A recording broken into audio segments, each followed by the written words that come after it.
Congressman Paul, I believe you are the only man on the stage who opposes the war in Iraq, who would bring the troops home as quickly as almost immediately, sir.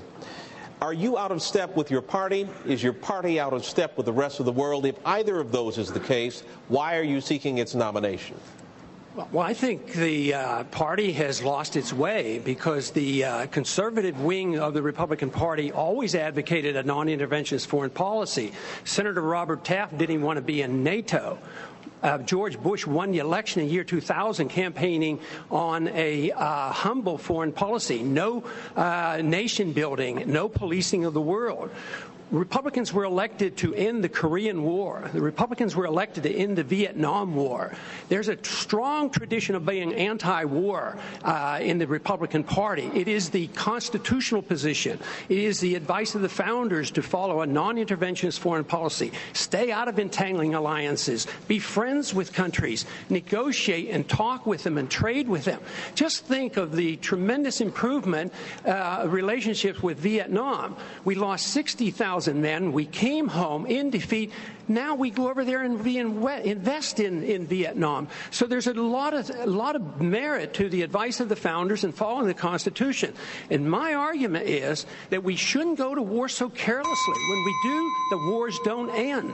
Congressman, you don't think that changed with the 9/11 attack, sir? What changed? The non-interventionist policies. No, non-intervention was a major contributing factor. Have you ever read about the reasons they attacked us? They attack us because we've been over there. We've been bombing Iraq for 10 years. We've been in the Middle East. I think Reagan was right. We don't understand the irrationality of Middle Eastern politics. So right now we're building an embassy in Iraq that's bigger than the Vatican. We're building 14 permanent bases. What would we say here if China was doing this in our country or in the Gulf of Mexico? We would be objecting. We need to look at what we do from the perspective of what would happen if somebody else did it to us. Are you suggesting we invited the 9/11 attack, sir?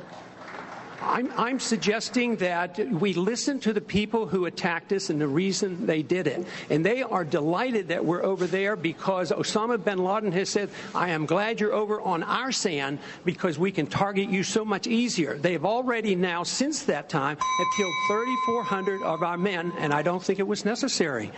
Wendell, may I make a comment on that? That's really an extraordinary statement. It's an extraordinary statement of someone who lived through the attack of September 11, that we invited the attack because we were attacking Iraq. I don't think I've ever heard that before, and I've heard some pretty absurd explanations for September 11.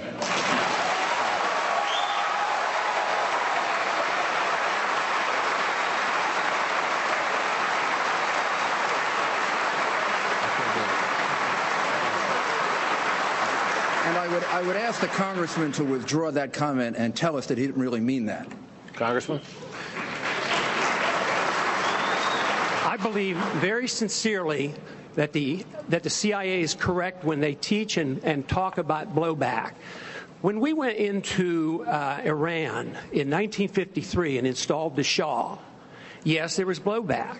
The reaction to that was the taking of our hostages, and that persists.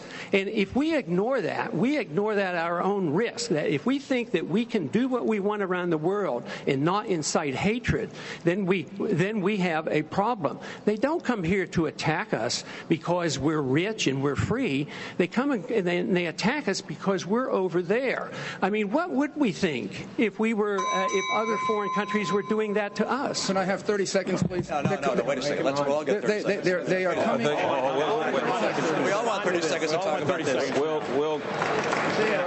Wendell, go ahead.